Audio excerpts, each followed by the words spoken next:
A boat beneath a sunny sky by Lewis Carroll. A boat beneath a sunny sky, lingering onward dreamingly in an evening of July. Children free that nestle near, eager eye and willing ear, pledged a simple tale to hear. Long has paled that sunny sky, echoes fade and memories die. Autumn frosts have slain July. Still she haunts me, phantom-wise, Alice moving under skies never seen by waking eyes. Children yet the tale to hear, eager eye and willing ear, lovingly shall nestle near. In a wonderland they lie, dreaming as the days go by, dreaming as the summers die. Ever drifting down the stream, lingering in the golden dream. Life, what is it but a dream?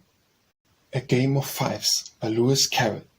5 little girls, or 5, 4, 3, 2, 1, rolling on the hearthrug full of tricks and fun. 5 rosy girls, in years from 10 to 6, sitting down to lessons, no more time for tricks. 5 growing girls from 15 to 11, music, drawing, languages, and food enough for 7. 5 winsome girls from 20 to 16, each young man that calls, I say, now tell me which you mean. 5 dashing girls, the youngest 21, but if nobody proposes, what is there to be done? 5 showy girls, but 30s and age, when girls may be engaged, but we somehow don't engage. 5 dressy girls, of 31 or more, so gracious to the shy young man they snubbed so much before. 5 paced girls, their age, well never mind, we jog along together like the rest of humankind, but the quondam, careless bachelor, begins to think he knows the answer to that ancient problem, how the money goes.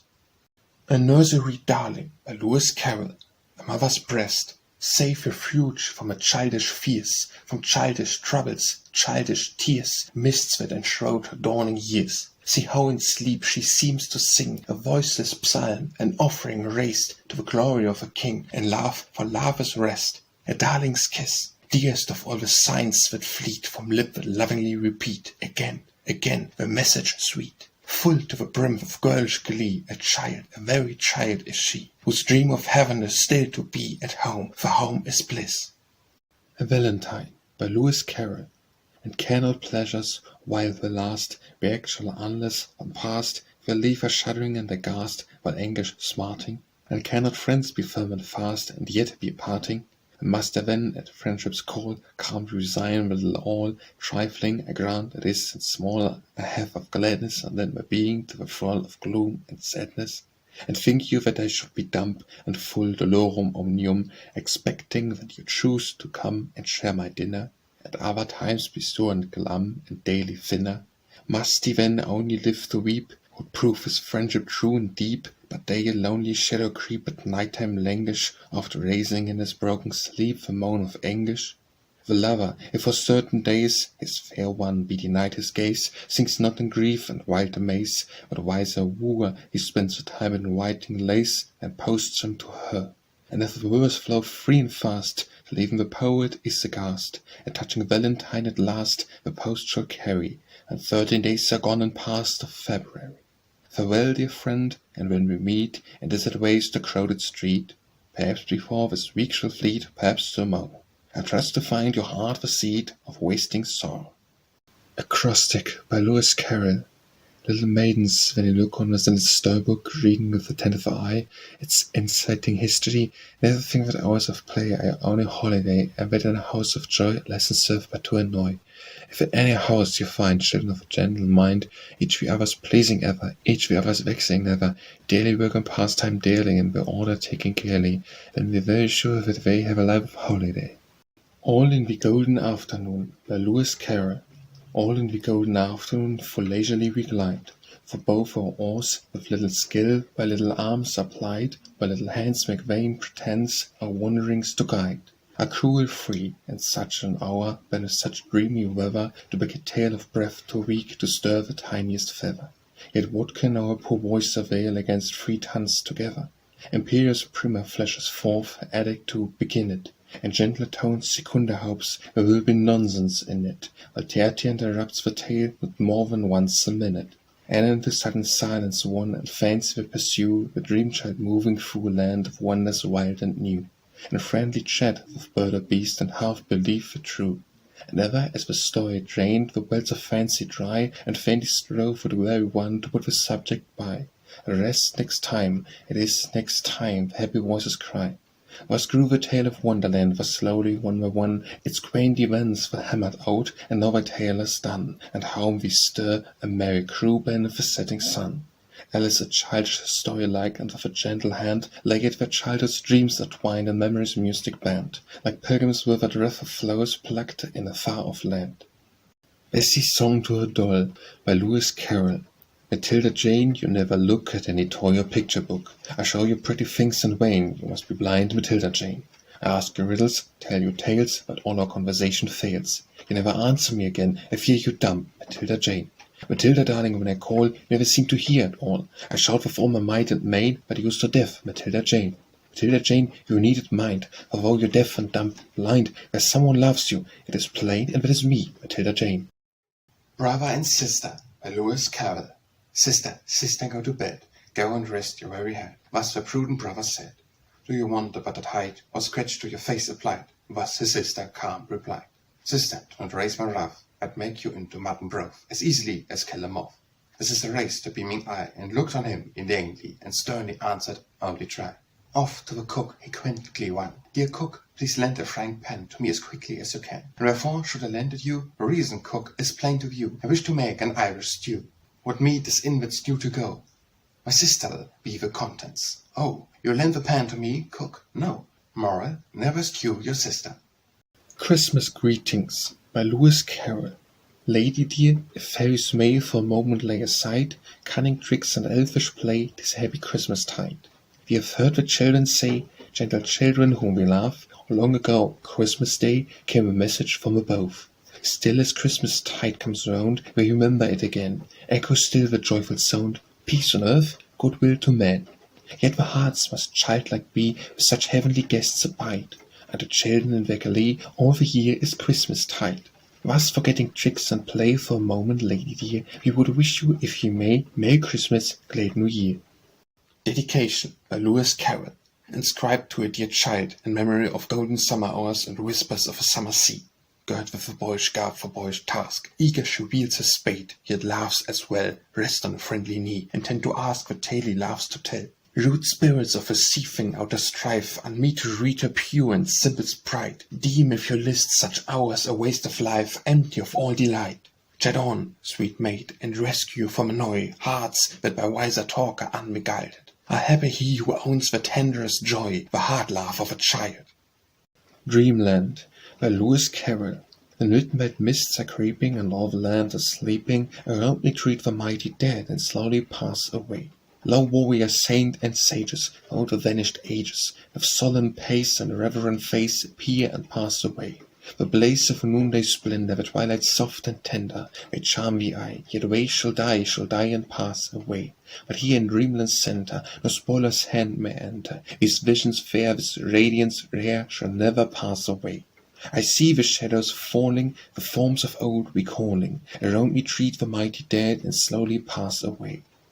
Echoes by Lewis Carroll. Lady Clara Worth was 8 years old, she said, everything had lightly shaken in itself in golden thread. She took her little Beringer, when she should not win renown, the basis of its nature have strength to track her down.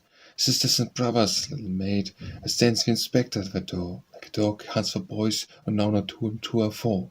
Kind words are more than coronets, she said, and wondering looked at me. It is the dead unhappy night, I must hurry home to tea. Famous Penny Trumpet by Lewis Carroll. Blow, blow your trumpets till they crack, ye little men of little souls. Them huddle at your back, cold sucking leeches, shoals and shoals. Fill all the air with hungry wails, water that we think are right. Without your gold, when knowledge fails to sate the swine's appetite. And forget plant or paste serene, or Newton pours of wistful eye, rush to the chase with hoofs unclean and the glamour of a sty. Be yours for pay, be theirs for praise, and I drop them off at you like the ghosts of other days, bearing them along with you. A sword and found undying of fame, it toiled not for reward nor thanks, the cheeks so hot with honest shame for you from modern mountain banks. O preach of justice, plead with tears, but love and mercy should abound, for marking with complacent ears, mourning of some tortured hound. O prate of wisdom, now forbear, lest wisdom turn on you in wrath, trampling with fear that will not spare the vermin beset a path. Go from each other's drawing rooms, ye idols of the petty clique, strut your brief o'er and borrowed plums, and make your penny trumpet squeak. Deck your dull talk with pilfered shreds of learning from nobler time, while each other's little heads noodle fetches golden slime. The topmost height ye gain and standing glory is ever clear, gives the price of all your pains and many £100 a year, and the sins banner be unfurled, sing hands for a victory won, tapestry to light the world and cast a shadow on the sun. A still shall pour as race supply my crystal flood from east to west, and ye have burned your little time, and we be flickered in the rest. Humpty Dumpty Song by Lewis Carroll. In winter when the fields are wide, I sing the song for your delight. In spring when woods are getting green, I'll try and tell you what I mean. In summer when the days are long, perhaps you'll understand the song. In autumn when the leaves are brown, take pen and ink and write it down. I sent a message to the fish, I told them, this is what I wish. The little fishes of the sea, they sent an answer back to me. The little fish's answer was, we cannot do it, sir, because I sent to them again to say, it will be better to obey. The fishes answered with a grin, why, what a temper you are in. I told them once, I told them twice. They would not listen to advice. I took a kettle large and new, fit for the deed I had to do. My heart went hop, my heart went thump, I filled the kettle at the pump. And someone came to me and said, the little fishes are in bed. I said to him, I said plain, you must wake them up again. I said it very loud and clear, I went and shouted in his ear. He was very stiff and proud, he said, you needn't shout so loud. He was very proud and stiff, he said, I'd go and wake them if... I took a corkscrew from the shelf, and went to wake him up myself. When I found the door was locked, I pulled and pushed and kicked and knocked. And when I found the door was shut, I tried to turn the handle, but... Little Birds by Lewis Carroll. Little birds are dining, rarely and well, hide in mossy cell, hide, I say, by waiters, gorgeous in their traitors, eye for tail to tail. Little birds are feeding, justice with jam, rich and frizzing ham, rich, I say, in oysters, haunting shady cloisters, that is what I am. Little birds are teaching, tigresses to smile, innocent of guile. Smile, I say, not smirkle, move a semicircle, that's the proper style. Little birds are sleeping all among the pines, where the loser wins, where, I say, he sneezes, when and how he pleases, so the tale begins. Little birds are writing interesting books to be read. Read, I say, not roasted. Letterpress when toasted loses its good looks. Little birds are playing bagpipes on the shore, where the tourists snore. Thanks, they cry, 'tis trailing. Take, oh take the shelling, let us have no more. Little birds are bathing, crocodile in cream, like a happy dream, like but not so lasting. Crocodiles when fasting are not all they seem. Little birds are choking, brown nuts with bun, thought to fire a gun. Thought, I say, to splinter salmon in the winter, merrily for the fun. Little birds are hiding, crimes in covered bags, blessed by happy stage, blessed, I say, foot beaten, since our friends are eaten when the memory flags. Little birds are tasting gratitude and gold, pale with sudden cold, pale, I say, and wrinkled when the bells have tinkled, and the tale is told. My Fairy by Lewis Carroll. I have a fairy by my side, which says I must not sleep, and once in pain I loudly cried, it said, you must not weep. And full of mirth I smile and grin, it says, you must not laugh. And once I wished to drink some gin, it said, you must not quaff. And once a meal I wished to taste, it said, you must not bid. When to the wars I went in haste, it said, you must not fight. What may I do? At length I cried, tired of the painful task. The fairy quietly replied and said, you must not ask. Moral, you mustn't. My Fancy by Lewis Carroll. I painted her a gushing thing with years about a score. I little thought to find there were at least a dozen more. My fancy gave her eyes of blue, a curly auburn head. I came to find the blue a green, the auburn turned to red. She boxed my ears this morning, they tingled very much. I own that I could wish her a somewhat lighter touch, and if you ask me how her charms might be improved, I would not have them added to, but just a few removed. She has the beard's ethereal grace, the bland hyena's laugh, the footstep of the elephant, the neck of the giraffe. I love her still, believe me, for my heart's its passion hides. She's all my fancy painted her, but oh, how much besides. Photography Extraordinary by Lewis Carroll. The milk and water school, alas, she would not hear my prayer. Ere it will rush to tear my hair, disfigured I should be less fair. She was unwise, I may say blind. Once she was lovingly inclined, some circumstance has changed her mind. A strong-minded or matter-of-fact school, well, summer offer was no go. She might do worse, I told her so. She was a fool to answer no. However, things are as they stood. No would I have her if I could, for there are plenty more as could. The spasmodic of German school, firebrands and daggers. Hauper fled. There's mustache the doubly dead, my bread is fire, my heart is lead. As sound as flint, and what am I? Scorched by a fierce, relentless eye. Nothingness is my destiny. Punctuality by Lewis Carroll. Man naturally loves delay and to procrastinate. Business put off from day to day is always done too late. It will all be in its place, firm fixed, not loosely shift, and will enjoy the vacant space as our birthday gift. And the hour arrives, be there, ever where may be, a cleanly hands and ruffled hair let no one ever see. If dinner at 1/2 be placed, at 1/2 then be dressed. If at 1/4 make haste, be down with the rest. Better to be before you time the earth behind. Open the door while strikes the chin that shows a punctual mind. Moral. In punctuality and care, seize every flitting hour, shalt for colour floral fair e'en from a fading flower. Rules and Regulations by Lewis Carroll. A short direction to avoid dejection. By variations in occupation and prolongations of relations and combinations of recreations and disputations on the state of a nation, in adaptation to your station, by invitations to friends and relations, by evitation of amputation, by permutation in conversation and deep reflection, you'll avoid dejection. Learn well your grammar and never stammer, write well and neatly and sing most sweetly. Be enterprised, love early rising, go walk of 6 miles, have ready quick smiles, with lightsome laughter, soft flowing after. Drink tea, not coffee, never eat toffee, eat bread with butter, once more, don't stutter.